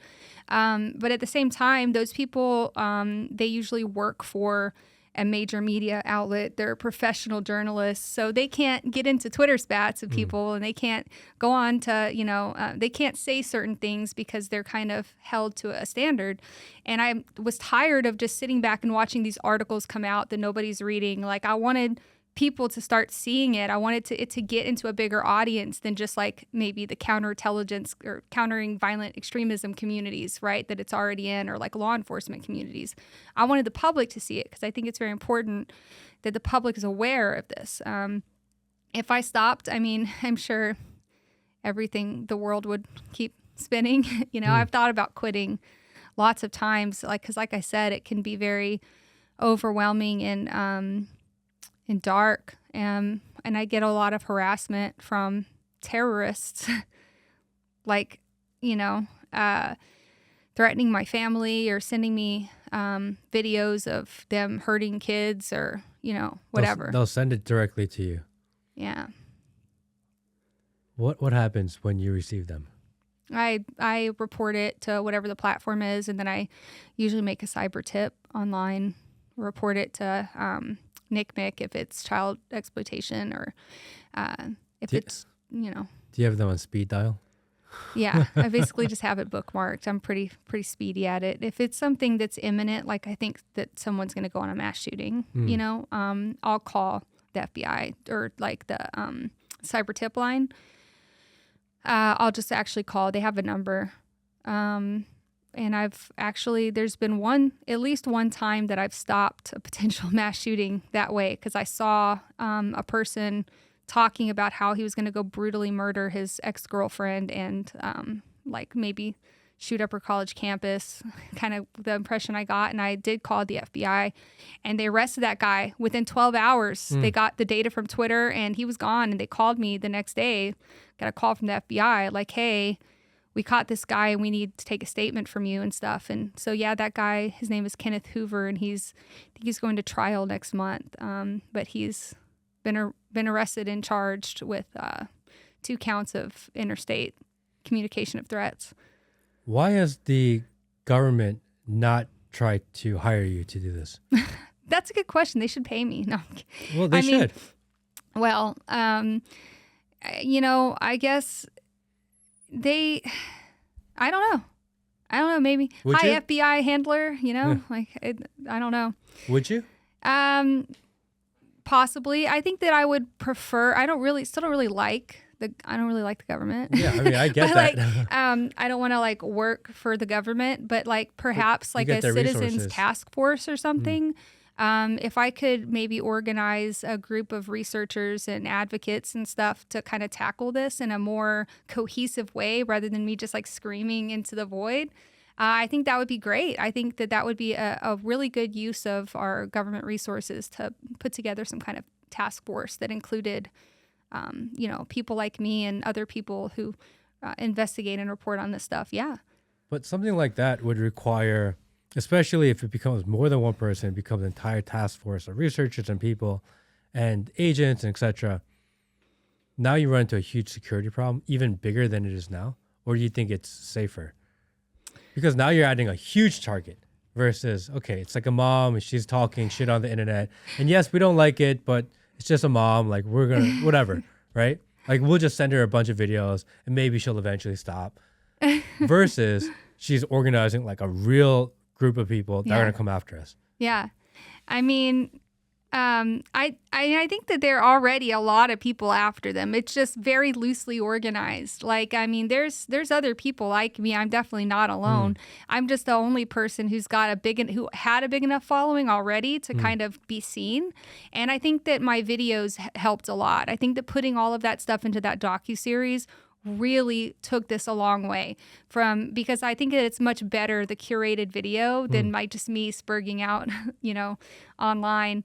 But there's a lot of people out there who do the same kind of work. And because of my presence online, what I found was that being the public face of this whole thing made me like an info magnet, right? And so the more I talked about it, the more information people were DMing me, parents were DMing me, victims were DMing me, people were DMing me with tips. And so I became like a magnet for information, right? Which has helped. Yeah, I think that it would be good if there were more resources towards people like watchdog, citizen watchdog groups maybe, who could tackle issues like this for sure.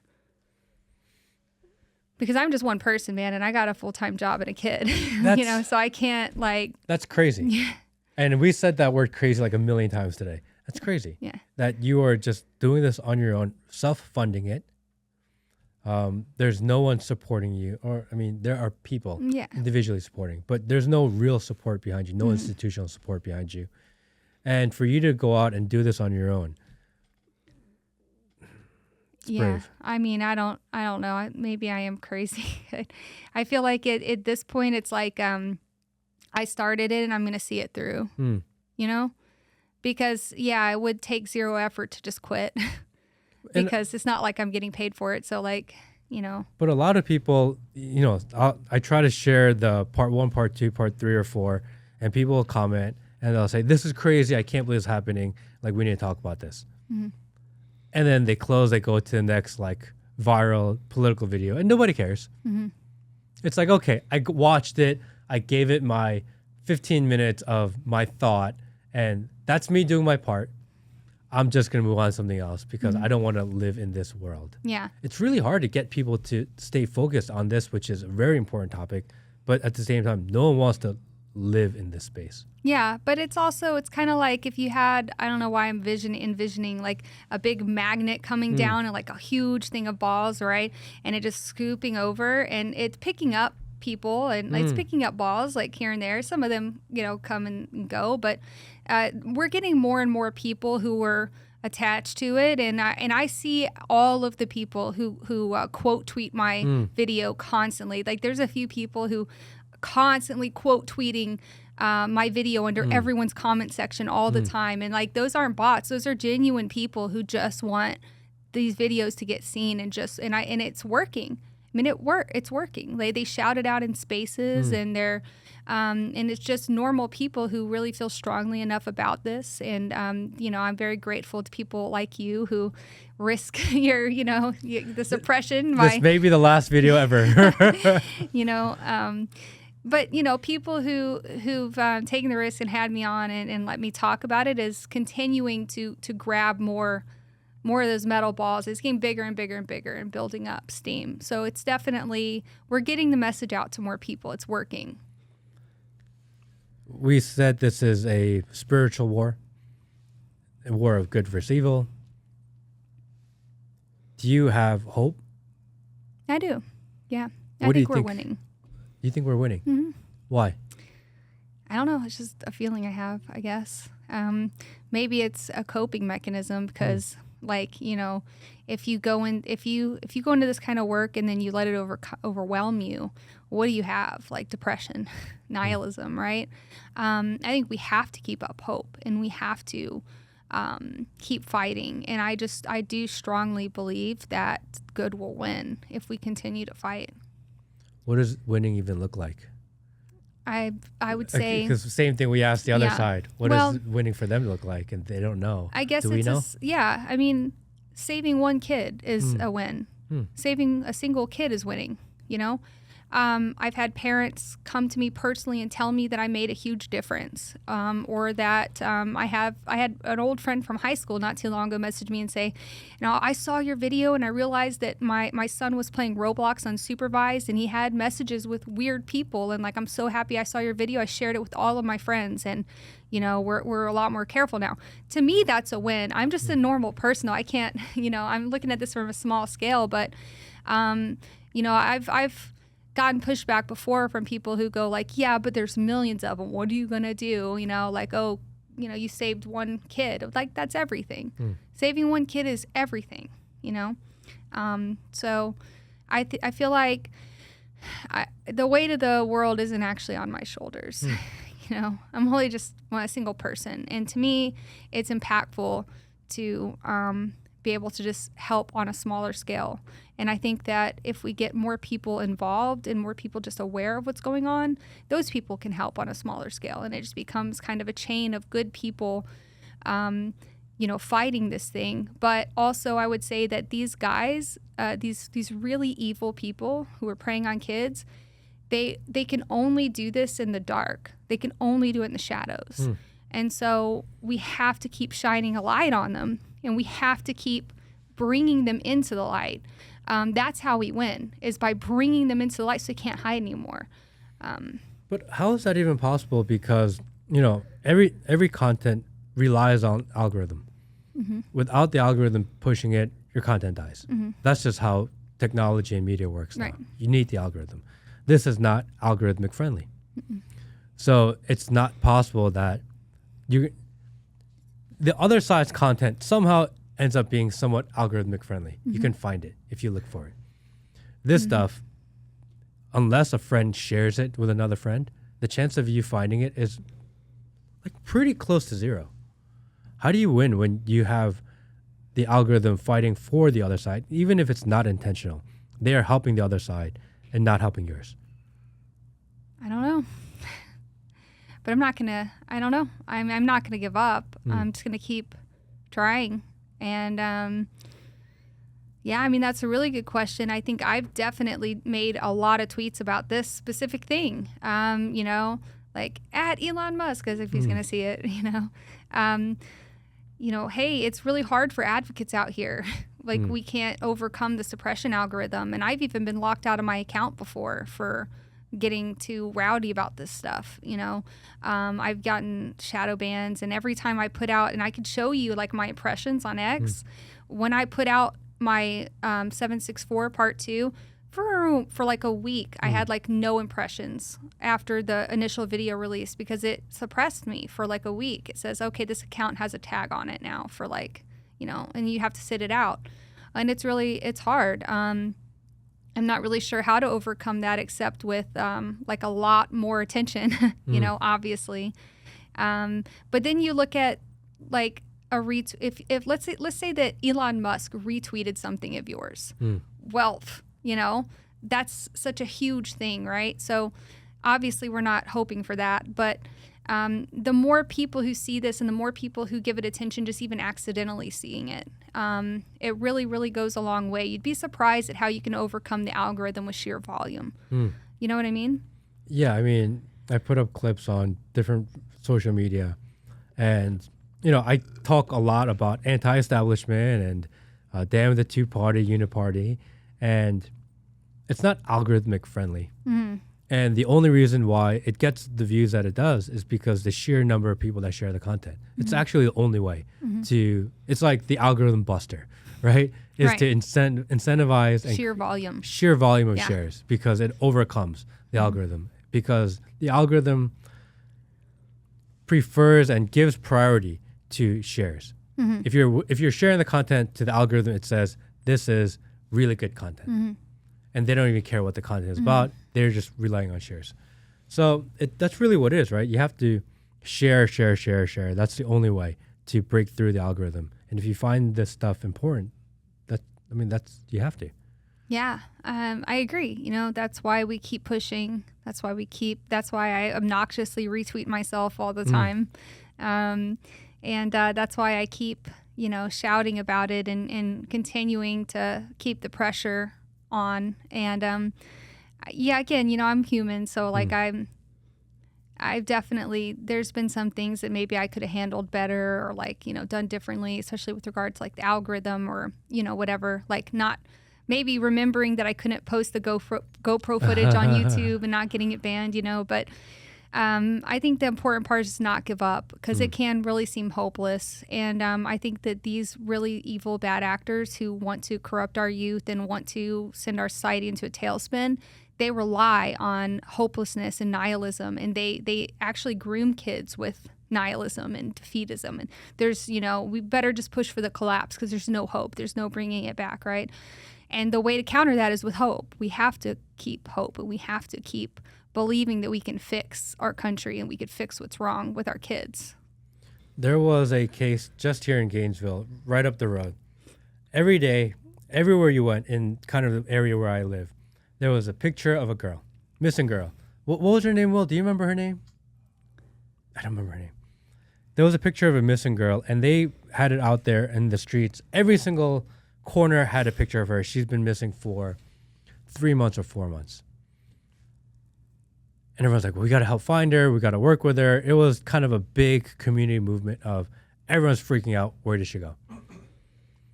And then finally they found her. They found her in Ohio. A man, older man, maybe 30 something, had met her online. She was not happy at home, and she convinced him. And he came down to Georgia, picked her up, and took her home. Everyone freaked out that she was literally kidnapped in the street. Because that's what people think when people think kidnapping. And there's an alert somewhere, and people think that it's someone in a white van showing up and throwing them in the car and taking them. And that's why we have all these crazy rules at picking up your kids at school. Right. Because everyone thinks everyone's going to snag your kid. The reality is situations like this, where they get groomed online and convinced to leave, are much more common. Yeah, I mean, because predators realize now that they don't need to sit in a panel van and snatch your kid up if they can convince your kid that, they love them and that nobody else does. So, one thing that I've kind of taught my kid from early on, because we teach her stranger danger and stuff too, right? But also I think that one thing we can teach our kids is anybody who tries to tell you that we don't love you, that your parents don't love you, or that we're bad guys or anything like that, person is trying to trick you and they're a bad guy. Because one of the first things that they always do, first of all, they look for kids who are already kind of in turmoil, right? And then they try to convince them that their parents don't love them. They don't understand. Their parents are bigots. They don't understand your gender identity or, whatever it may be. They try to isolate them from their support system. It's very important to isolate a kid from their support system. That's one of the key tenets of grooming. So teaching your kids from an early age, my kid was 5 and I was telling her, if anybody ever tries to tell you that mommy, doesn't love you or doesn't care about you or anything like that, that person's a bad guy. Bad guys will try to trick you and convince you that, that good guys are bad guys and stuff like that. So I've definitely, another thing that's really interesting is having gone through this with a kid, right? There was a time last year, I guess, early last year in 2023, where we found this really prolific pedophile on YouTube named Josiah Maizukami. He was trying to create a pedophile utopia cult on YouTube, grooming kids live. And actually, I think one of the kids he was trying to groom ended up being Alex Rosen from Predator Poachers. Because we had been trying to all take this guy down. And Alex was pivotal in ultimately getting this guy arrested in Hawaii. It was a huge thing. You can go watch his video about it on Predator Poachers from last year. But when I was doing all this work, and I'd even worked with the district attorney in Hawaii at that point, trying to get this guy arrested. It was a big deal. And he was a model in Malaysia. So he was he lived in Hawaii, but he was a Malaysian model, and he was a very attractive man who'd been in all of these, I guess entertainment videos and stuff. Culture videos over there. So I remember my daughter coming in one day when I was working on something about him, and she saw a picture of him or a video of him, and she goes, "Who's that?" And I said, "That's a bad guy." And she goes, "Well, he doesn't look like a bad guy." And that's when you start to think, kids don't realize, right? Kids think that bad guys look like the bad guy in Dennis the Menace or Home Alone. They look like bad guys. Scary bad guy, right? But this guy looked like a model, and that's when it's a really good teaching moment. Well, bad guys don't look like anything. They could look like anybody. They can look good, nice looking or bad looking, or they can look like anything. And so that's something interesting I learned, is that I think kids kind of go on appearances. So someone who's friendly and well kept is much more likely to harm your kid than somebody who's get in the car, kid, And so that's how these groomers work. They work with charm. They give the appearance of being a good guy, and they get your kids' trust. And so it's important to teach kids about how to avoid this. I mean, teach them how they operate. Teach them what child grooming is from an early age, You don't have to get into the sexual stuff until later, right? But this person, I've told my daughter, people online can pretend to be other people and try to trick you into kidnapping you and taking you away. Easy. But to there are teach. parents out there that will argue that there's let kids be kids, and this is too much for kids to handle. I disagree. I mean, no. I think just like you teach kids not to talk to strangers on the street, you teach them not to talk to strangers online early on. Because, even if your kid's not exposed to, people online, you don't think yet, it's something that you instill in them very early on. So they grow up with this understanding that they can't trust strangers, be it a stranger on the street or a stranger online. What do you think are some good rules? For example, I have a friend whose sons love Fortnite. And his rule in the house is that you're not allowed to chat with other people. Mm-hmm. You can play the game, you can't be involved with other people. Mm-hmm. Is that a good rule, or should it be just don't play Fortnite? Absolutely, it's a good rule. So a lot of parents I've talked to didn't even realize their kids could interface with the public on things like Roblox and Minecraft. When they found out, they're like, what? I thought that he was just playing a dumb video game. They didn't realize that, as soon as you connect to the internet, there's people dressing up like Nazi pedophiles and trying to get them into Discord servers. That's crazy. A lot of people just aren't paying that close attention to the game. Well, obviously, you can't either because your kid's playing it and, so I think that, you can, I think there's parent restriction measures and stuff that you can put on games. And I would agree with what your friend is doing. Keeping your kid from interfacing with the public is important these days. I mean, and I know our kids won't experience the amazing COD lobbies like we did. Okay, let's just be real. That was never good for anybody anyways. No. I watched a video the other day of what Call of Duty lobby was 10 years ago. And I remember being in them because I used to play a lot of Call of Duty. And I heard it and I was like, oh my gosh, I can't believe that was normal. Yeah, and you're like, man, these kids grow up and have to go into the workforce. Yeah. And they're like, used to screaming. Yeah, I mean, you could go on there. I remember too, you had you join as someone screaming racial slurs. Yeah, You're just as soon as you come in. Yeah. It's crazy, but that's even a little bit less mild than what we're talking about with the with talking to people. These people are able to interface with them in multiple transmedia, right? They're able to build little villages together, and they're able to chat, and they're able to invite each other to Discord servers and stuff, right? So the kids can click on a link. Should we be monitoring our kids' Discords? Your kid shouldn't have a Discord. Huh. But isn't that what it's for? For no, kids that game? Isn't that what it's designed for? It's for gamers, not necessarily kids. But most of the games now have in-game interfaces. You wouldn't even really need a Discord community. No, I would keep them out of Discord.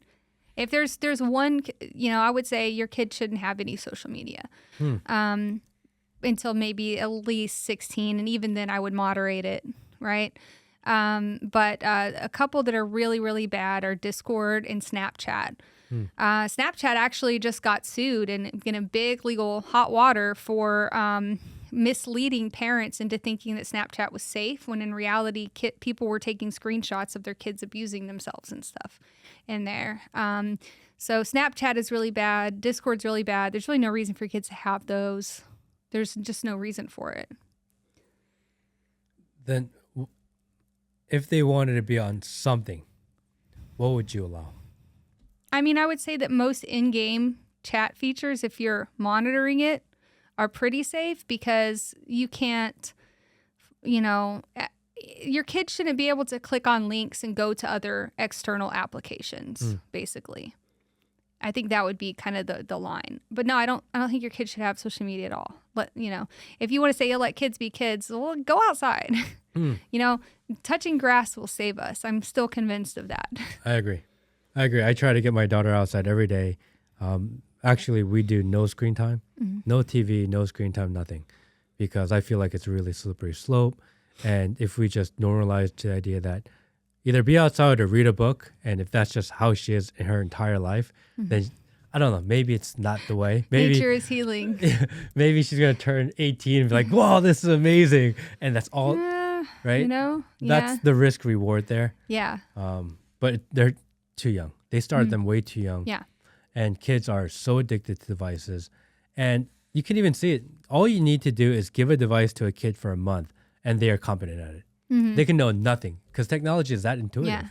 You know, they figure it out so fast. My kids, he's only 7, and I think the other day my dad's like kind of new to his iPhone, and my daughter comes in to help him with something, and I was like, "How did you even do that?"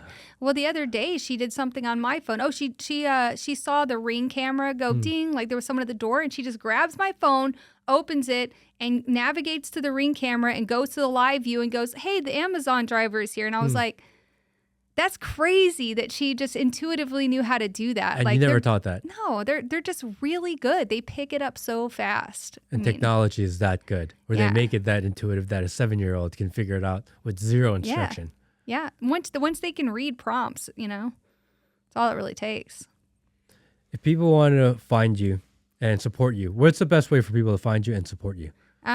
So right now I'm on, I think X is my biggest platform. It's BX_on_X. And I'm trying to get my YouTube going. BX Investigates. It's got 3 parts up already, and like I said, I'll fix part 4 and try to get it re-uploaded, and maybe they'll allow it. I also have a Rumble, BX on Rumble, which they're very good there. I think I have most of my content on Rumble.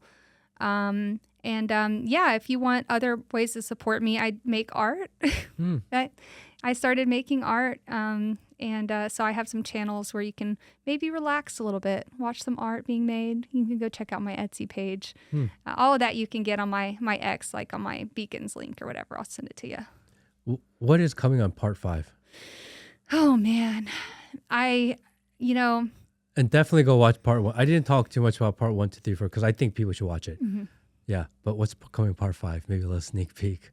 It's going to be spicy. Really? Yeah. Because it's going to get more into where I have found these same people, these same really evil people, terrorists, right?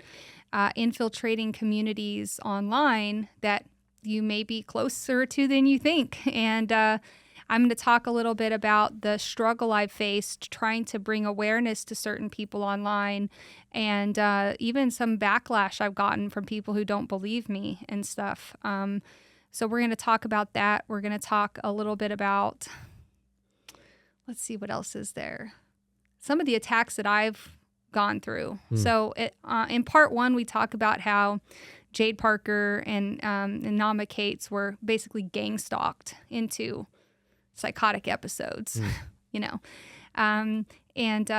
now I feel like I'm getting a little bit of that. I've got a lot of really bad actors in my DMs and talking to me and trying to gaslight me and do all this crazy, creepy, spooky stuff. So part 5 is going to get really spooky, and it's going to wrap it back around to kind of some of the backlash that I've faced while doing this work.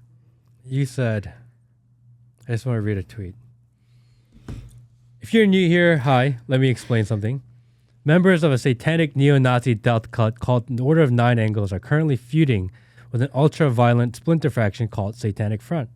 I somehow landed in the middle of the feud, and now the Niners are threatening to kill me, even though I'm literally just an independent journalist who personally despises Satanism. Anyways, I didn't kill myself. Have a good night. Yeah, it's going to talk about that in the video. The feuds between rival satanic splinter factions is real. There's a lot of infighting. And then recently they've started to kind of use me as a tool or a prop. I don't know. Somehow I got, let's just say this. I attracted a lot of attention.